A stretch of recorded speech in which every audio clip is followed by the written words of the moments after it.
Eles chegaram nessa conclusão porque eles estavam em busca do autoconhecimento. Mas por que esse povo especificamente quis se conhecer? O que aconteceu lá para essa filosofia? Eu acho que é porque é uma civilização muito antiga.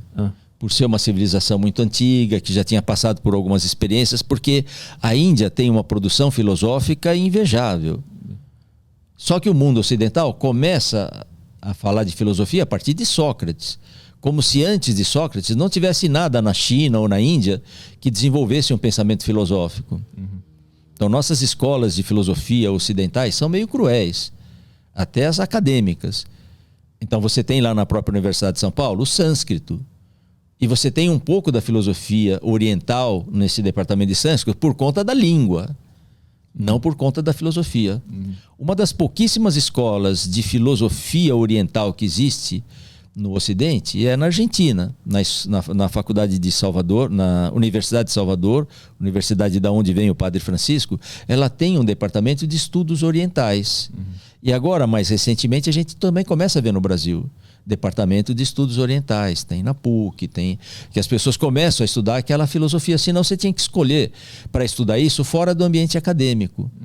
Mas por que naquele país, naquela época, tem essa produção? Buda, Mahavira, Patanjali, todos dessa época de 2000 anos atrás, um pouco antes de Cristo, Buda é uns 500 anos antes.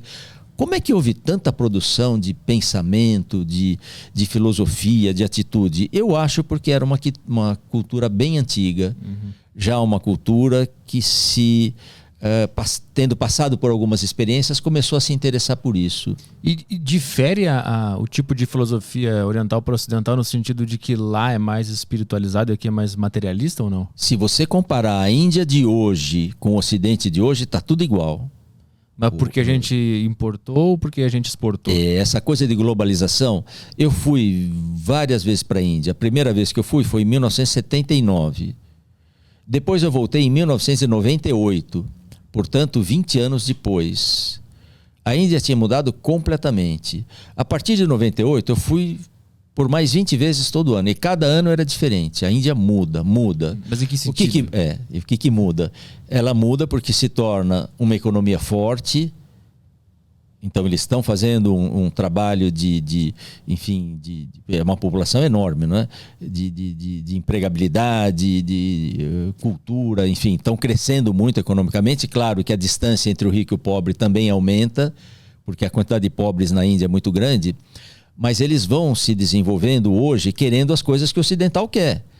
Então aquelas moças que você achava maravilhoso saírem da escola delas de sari, aquela antiga roupa indiana, já não é mais. Ela já tem, até por influência inglesa, aquele uniformezinho. Os meninos que usavam uma roupa mais indiana querem usar calça jeans. E começa a ter uma assimilação, porque começam a assistir os filmes. Mas isso influencia no lado espiritual? Influencia muito o lado espiritual. Porque o lado espiritual, ele vai acontecer num ambiente mais antigo da Índia, onde você é influenciado por uma cultura que vem sendo transmitida de pai para filho. O que quer dizer isso? Antigamente o indiano se casava e ia morar na casa do pai. Então eu tenho 4 filhos, um menino e 3 meninas. Minhas 3 filhas, se eu fosse indiano, iriam morar na casa dos maridos, dos pais dos maridos, mas meu filho traria uma esposa, eu teria os netos. E essa transmissão de cultura de pai para filho, ela mantinha muito mais a tradição e esses interesses, porque o pai tem o altar na casa, e o pai faz toda a reverência, o ritual quando amanhece o dia, e agradece o alimento. Essas coisas mantêm uma tradição cultural e espiritual. E isso vai se perdendo. Não é a única coisa, claro. Mas vai se perdendo. O avô educava o neto. Por quê? Porque o meu filho traz a família dele para casa, ele vai trabalhar e os netinhos ficam comigo. E se eu tivesse 2 ou 3 meninos, eu teria uma comunidade na minha casa. Os priminhos brincando juntos, sempre com muita influência dos avós juntos, transmitindo. E tinha aquela coisa, o menino vai para a escola, na escola você tem um ensino mais espiritualizado, enfim. Acontecia isso, coisas que hoje é muito mais ocidentalizado.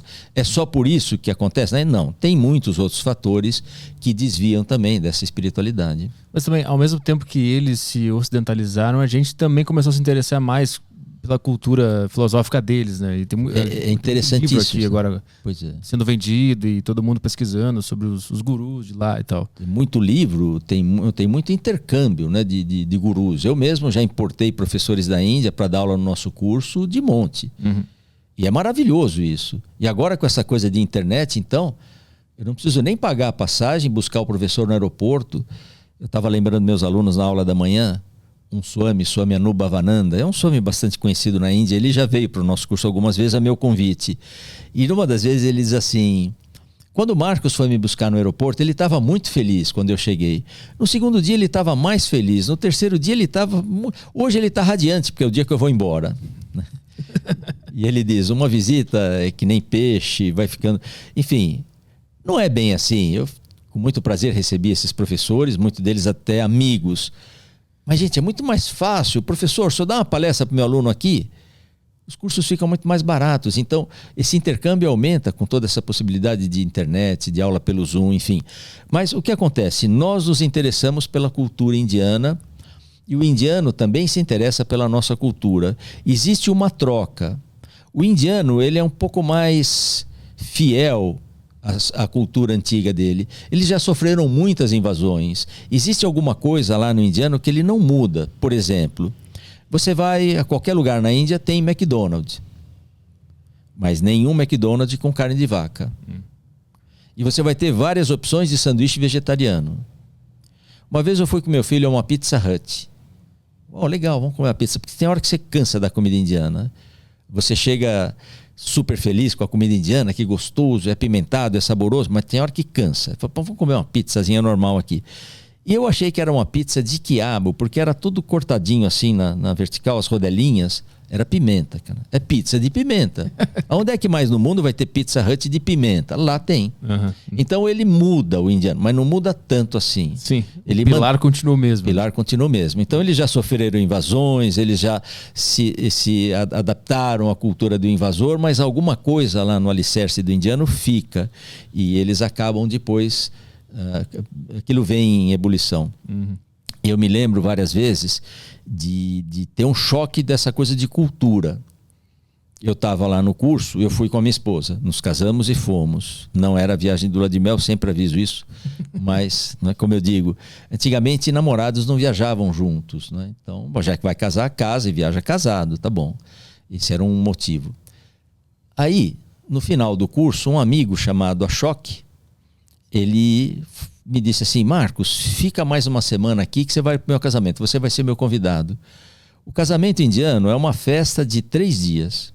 Almoço e janta, hotel, tudo pago pelo pai da noiva. Ele, por isso fica desesperado quando nasce muita menina. Ele vai à falência, porque ele paga até a passagem dos parentes que moram no Canadá, no Canadá, ele paga tudo. Eu disse, puxa, choque, que legal... Queria ficar, mas eu já queria também, já tinha passagem para conhecer outros lugares da Índia, já tinha um roteiro, não fiquei no casamento, mas perguntei a ele sobre a noiva dele, porque ele conhecia a minha esposa, a gente era novinho, eu tinha 26, 27 anos. E aí ele disse, não sei. Eu fiz pergunta sobre a noiva, ele diz, não sei, mas como não sabe, Ashok? Eu não a conheço. Uhum. Como você não conhece sua noiva? E ele diz assim, isso aqui é um casamento arranjado. Foi a primeira vez que eu tive contato com essa ideia.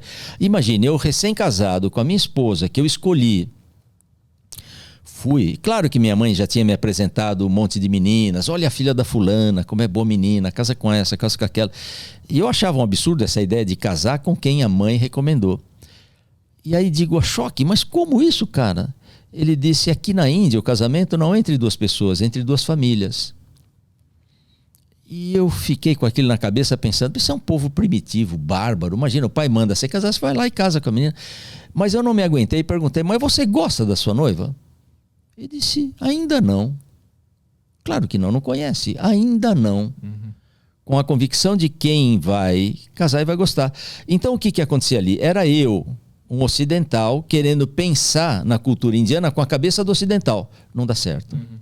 Mas eles entendem o nosso sistema também, quando tu explicou? Eles entendem errado também. O que então, eles acham que é? A gente tem uma deturpação desses conceitos, por isso o yoga chega no Ocidente. E o que o yoga vira no Ocidente? Ginástica lenta. Uhum. Foto no Instagram. Foto no Instagram. Ou, como dizia um professor de yoga, eu gostava muito dessa afirmação dele. Yoga é ginástica com incenso. Você põe incenso na sala, dá lá uma pauleira e diz que é yoga. Por quê? Porque é assim que nós entendemos a atividade do corpo. Para quê? Para estética. As pessoas vão às academias por estética. Muitas vão por saúde, mas a maior parte ainda vai por estética. E eu acho que pouca gente vai pela mente, né? Para educação física, nenhum. Exato. Mente e espírito, né? Exato, não vai. Ele vai pela saúde, porque é bom, vai abaixar o colesterol, vai não sei o quê. Mas você começa a ver nas revistas de yoga, tem várias revistas que falam sobre yoga, mas tinha uma revista específica de yoga. E você via nestas revistas assim, yoga é muito bom para tirar celulites e pneuzinhos. Porque o alongamento é bom para isso, então yoga é bom para tirar celulite. Eu ficava imaginando aqueles antigos gurus nas suas caverninhas preocupados com celulite. Eu preciso tirar minha celulite e meu pneuzinho. Com uma ansiedade, né? Pois é. E isso o que é? É uma assimilação, é uma forma de tentar entender a cultura do outro com os valores da sua. Então eu quero entender o yoga com os valores da educação física. Não vai dar certo.